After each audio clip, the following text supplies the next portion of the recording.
You have probably noticed a strange thing. Rental listings no longer disappear in a day. Some hang for weeks, others for months, and what is most interesting, the price under them suddenly changes. Not sharply, cautiously, as if the owner is hoping no one will notice. Just recently, landlords in these cities behaved differently. They did not wait. They dictated.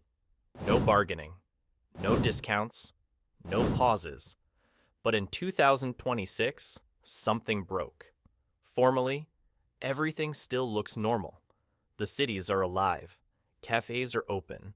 People go to work. But property owners have started getting nervous. Because when rent drops not during a crisis, but during normal life, it is always a sign. This video is not about great deals, and it is not about where it is better to rent an apartment. This is about 8 U.S. cities where landlords were the first to feel that demand is no longer on their side, where the market has not yet fallen, but has already stopped. At number 8, Tampa, Florida. Tampa still knows how to charm. It breathes easy here, even when the day is tough. The water is close, the horizon is open, and the rhythm is softer than in cities where you constantly have to prove you are keeping up. People here do not rush without need, and you feel it in daily life, in walks along the waterfront, in quiet mornings, in the feeling that life does not boil down just to work. This is exactly why people chose Tampa, for the balance. And that balance has not gone anywhere. The problem lies elsewhere. Tampa became a victim of its own appeal. For a long time, it looked like a place where demand was guaranteed, and the market believed in this too strongly. Construction did not stop. New residential complexes went up one after another, and every one of them counted on people who were about to arrive. But not everyone arrived, and now the city looks a little different. Not empty, but overflowing with expectations. Rent prices here started to slide, not because Tampa became worse for living. On the contrary, it is still attractive. But supply became greater than the willingness to pay under any conditions. For landlords, this is a painful clash with reality. An apartment might be bright, new, with a view of the water, but if it stands without a tenant, the romance ends quickly. Insurance in Florida is not getting any cheaper, maintaining buildings near the bay is expensive, and taxes do not care about empty windows. There is one more point that is rarely spoken about. Tampa is a comfortable city, but not infinitely dynamic. There is less career pressure here, less explosive income growth. For life, this is a plus. For the rental market, it is a risk. When migration slows down and new buildings are already built, the balance breaks. And then, even a good city begins to create bad conditions for those who bet on a constant housing shortage.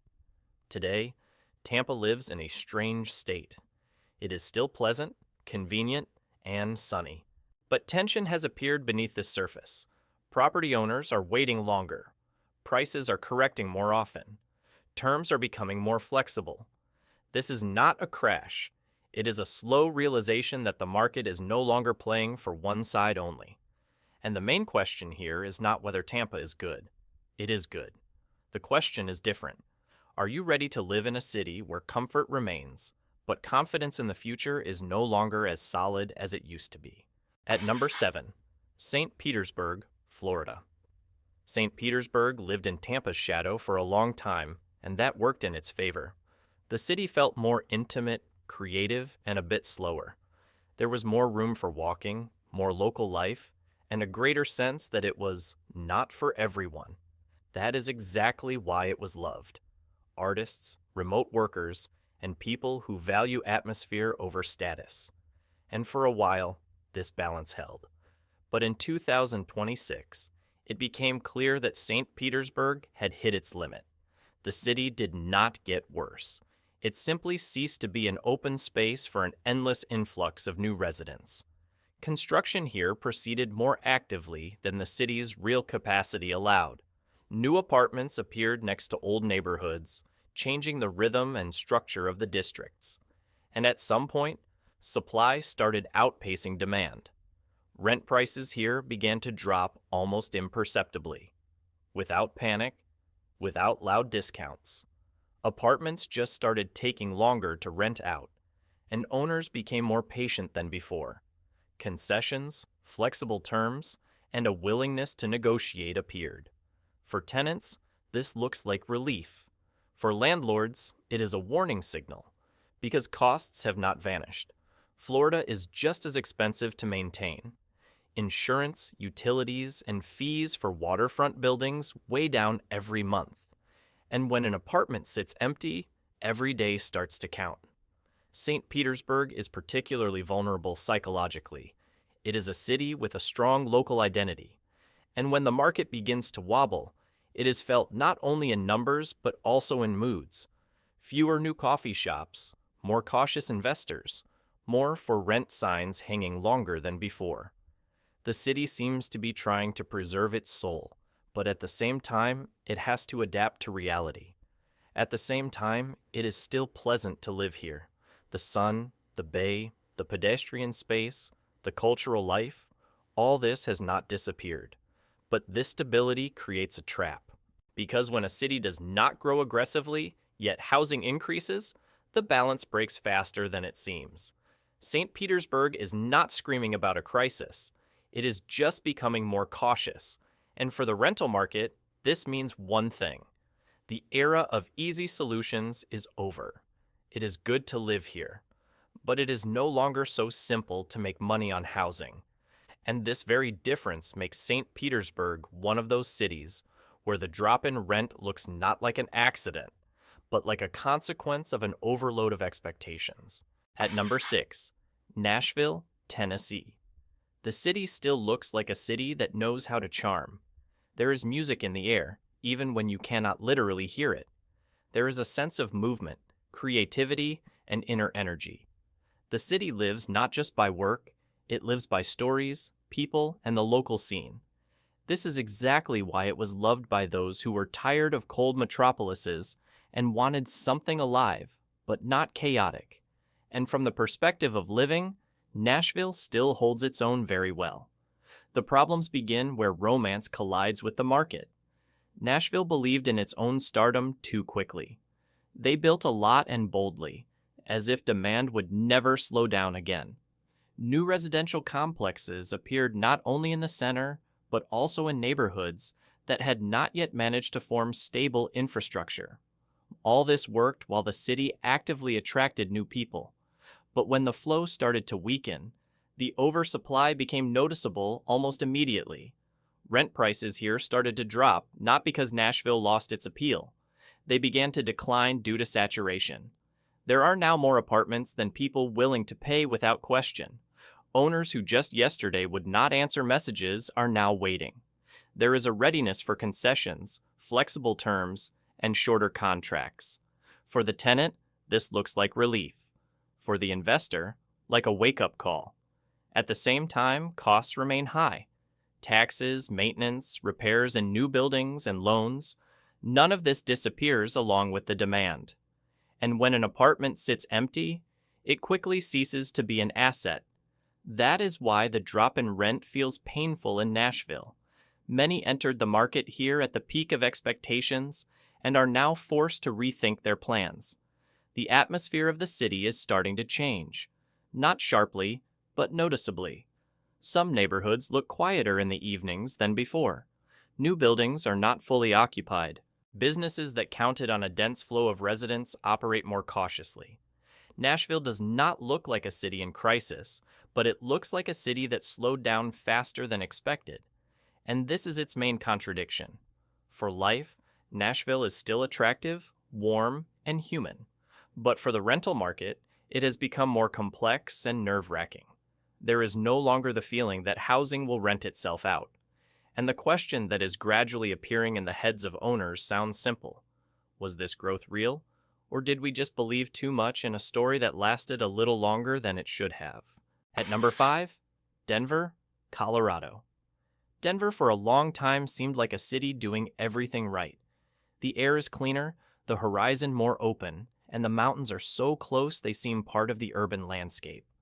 It is easy to imagine a healthy life here, a balance between work and self, and a sense of space lacking in big coastal cities. That is exactly why Denver became a magnet for those who wanted to leave the noise but not lose their quality of life. And as a city for living, it still looks convincing. But the rental market in Denver took a different path. The problem here is not a sharp drop, but how quickly confidence disappeared. They built a lot, counting on a steady influx of new residents, on tech companies, on remote work, on the image of a city of the future. New residential complexes sprang up one after another, and each entered the market with the feeling that demand was already guaranteed. But in 2026, it became clear. There are no more guarantees. Rent prices here started to decrease not because Denver lost its appeal. They began to correct due to oversaturation and market fatigue. Apartments take longer to rent. Competition among landlords has grown. Terms have become more flexible than was considered possible just recently. For tenants, this is a chance. For landlords, it is constant tension. Because costs in Denver are not light. Taxes, maintenance of new buildings, loans, and utilities all create pressure that does not disappear along with demand. There is one more point that makes the situation more complex. Denver is a city with high expectations. Many people here built plans for years to come. And when the market begins to wobble, it hits not only the wallet but also the sense of stability. Empty apartments in new complexes, half-filled parking lots, and less active evenings in neighborhoods that were bustling with life just recently, all this creates the feeling that the city slowed down sooner than it should have. At the same time, Denver does not look like a troubled city. It is still comfortable to live here. Nature has not gone anywhere. Quality of life remains high. But for the rental market, this is no longer enough. Comfort does not outweigh the surplus. And this is exactly Denver's main challenge today. It remained attractive for living, but became more dangerous for those who were confident that demand here would always outpace supply. And when rent starts to drop in a city that was considered stable for so long, it forces one to think not only about Denver, but about the very idea of safe markets.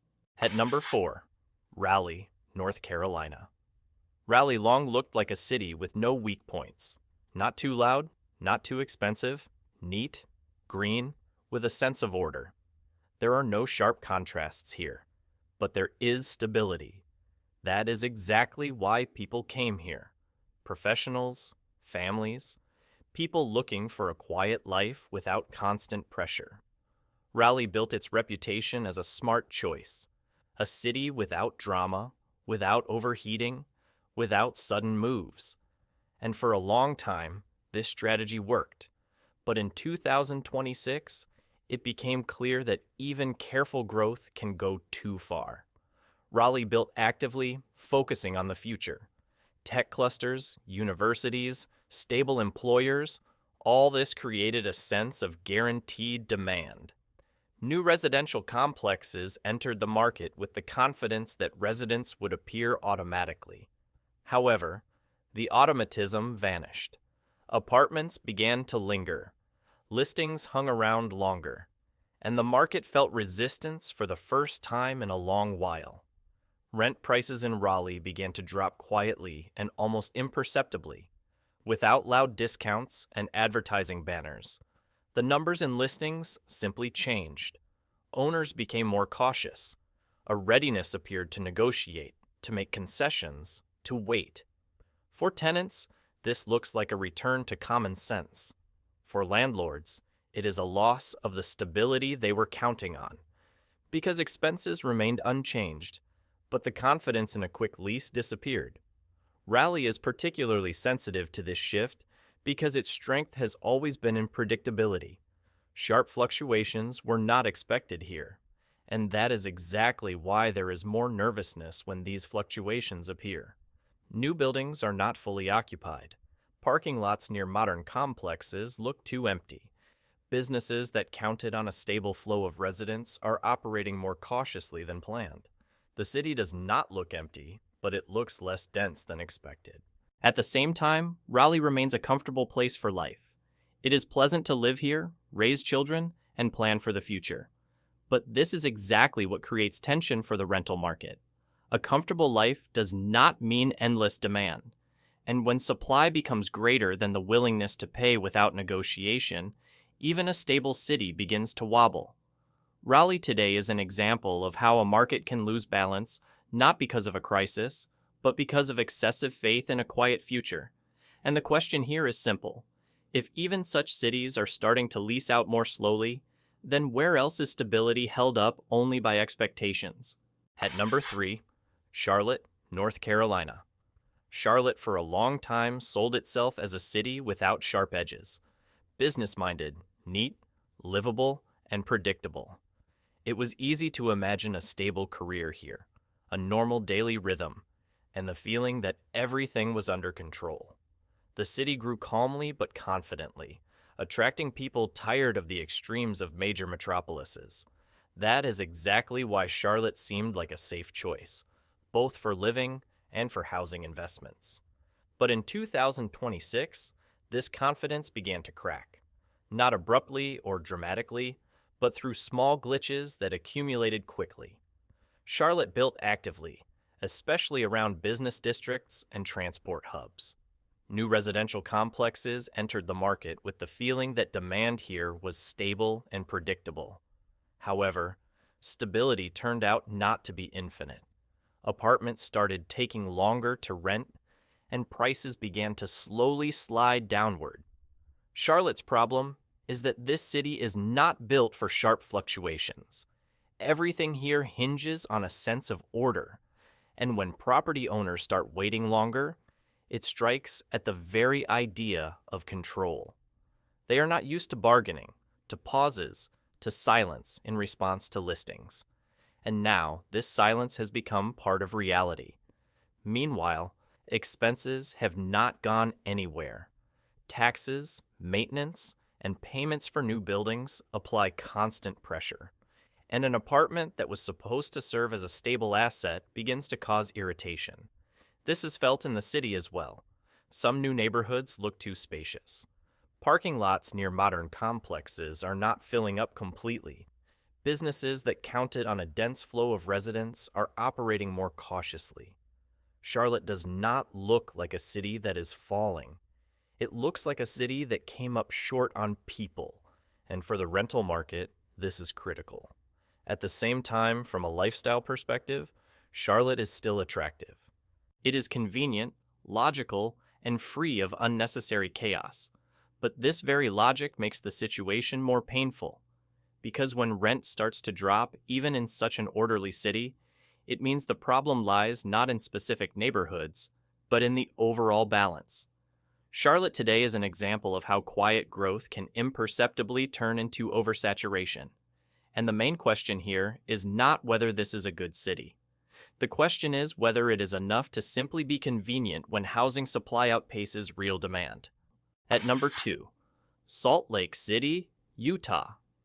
Salt Lake City long seemed like a city that had found a rare balance. There was a sense of order, space, and inner stability here. The nearby mountains created an illusion of safety, and the city itself seemed composed and disciplined, not chaotic, not overheated. A place where life moves steadily and without unnecessary sudden shifts. That is exactly why people who wanted peace, safety, and a predictable future were drawn here. But in 2026, it became clear that even a disciplined market can lose its balance. Salt Lake City believed in its own uniqueness too quickly. Construction ramped up, targeting population growth, new companies, and migration from more expensive states. New residential complexes appeared with the feeling that demand here would never end. But it did not disappear. It simply ceased to be guaranteed. Rent prices began to drop cautiously and without loud signals. Apartments are taking longer to rent. Owners have become less rigid. A willingness to negotiate has appeared, where previously they would not even answer messages. For tenants, this looks like a return of control. For landlords, it looks like the shattering of the idea of stability, because costs remain unyielding. New buildings require maintenance. Taxes are not decreasing. And when housing sits idle, the financial pressure is felt quickly. There is one more factor felt particularly acutely in Salt Lake City. It is the limitation of space and expectations. The city is not limitless, but the market behaved as if it could grow endlessly. At some point, supply began to catch up with real demand, and the balance broke. New neighborhoods look neat, but not fully occupied. Parking lots near modern complexes have too many empty spaces. Evenings have become quieter in places where constant movement was expected. At the same time, Salt Lake City has not lost its appeal. It is still comfortable to live here. The city remains safe, convenient, and understandable. But for the rental market, this is no longer enough. Comfort does not save you from oversaturation. And this is exactly where the main tension lies. Salt Lake City was a symbol of controlled growth, and now it has become an example of how even a restrained market can start to sag if it believes in its own invincibility. And the question that arises here is very uncomfortable. If even such a composed, orderly city begins to lose rental confidence, do places still exist where this balance is truly long-term and not just a well-maintained illusion? At number 1, Minneapolis, Minnesota. Minneapolis never sold itself as a dream city. There were no loud promises, no hysterical growth, no feeling that you had to make it here right now. Its strength was always in something else, in stability, predictability, and a sense of normal life. A city for those who are not looking for a show, but for solid ground under their feet. That is exactly why the rental market here seemed almost boring for a long time. And boredom, as is known, looks safe. But in 2026, it became noticeable that even such a restrained model began to falter. Minneapolis did not explode. It just started losing density. New housing appeared gradually but steadily, designed for people who were supposed to stay for a long time. However, some of these people left. Some due to a change in jobs, some due to fatigue, some due to a general sense of instability. And when the outflow happens slowly, it goes unnoticed for a long time. But the market feels it first. Rent prices here started to drop without noise and without drama. Apartments simply began to sit empty longer. Listings did not disappear. Owners started answering faster than before. A willingness appeared to talk about terms, timing, and discounts that were considered unnecessary just recently. For tenants, this looks like a return to normality. For landlords, like a signal that the balance has been disturbed. Minneapolis is particularly sensitive to such changes because everything here was always built on trust in the system. Stable neighborhoods, predictable costs, moderate expectations. But even in this system, expenses do not disappear anywhere. Taxes, building maintenance, heating, which requires serious funds, all this creates constant pressure. And when an apartment is not rented out, every month becomes a reminder that stability is not a guarantee. In the city, this is felt not as a decline, but as a cooling. In the evenings, some neighborhoods look quieter. New complexes are occupied unevenly. Businesses nearby operate more cautiously than planned. Minneapolis has not lost its quality of life. It is still convenient, logical, and calm here. But for the rental market, calm has ceased to be an advantage. When there is no inflow, any outflow is felt more strongly. And herein lies the main tension of Minneapolis today. It is a good city for living, but a more difficult city for expectations. It is not breaking, not falling, not screaming about problems. It simply reminds us, even the most stable markets can start to sag if they were held up not by growth, but by the habit of believing that it would always be this way. All these cities are different. Climate, rhythm, people, atmosphere, everything is different. But the feeling in them right now is strangely similar. Nowhere is there a sharp collapse. Nowhere are there screams of catastrophe. There is something else, silence after movement. A moment when the market still looks alive but no longer behaves confidently.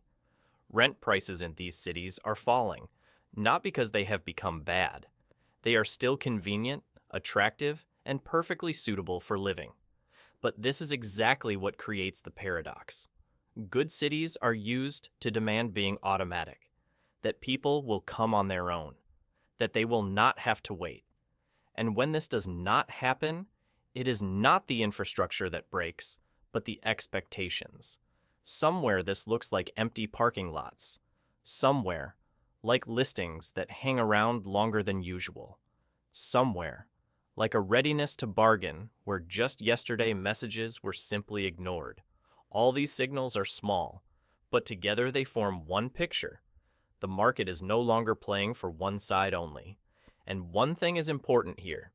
This is not a story about cheap rent, and not a story about a chance to snatch a bargain apartment. This is a story about a broken balance.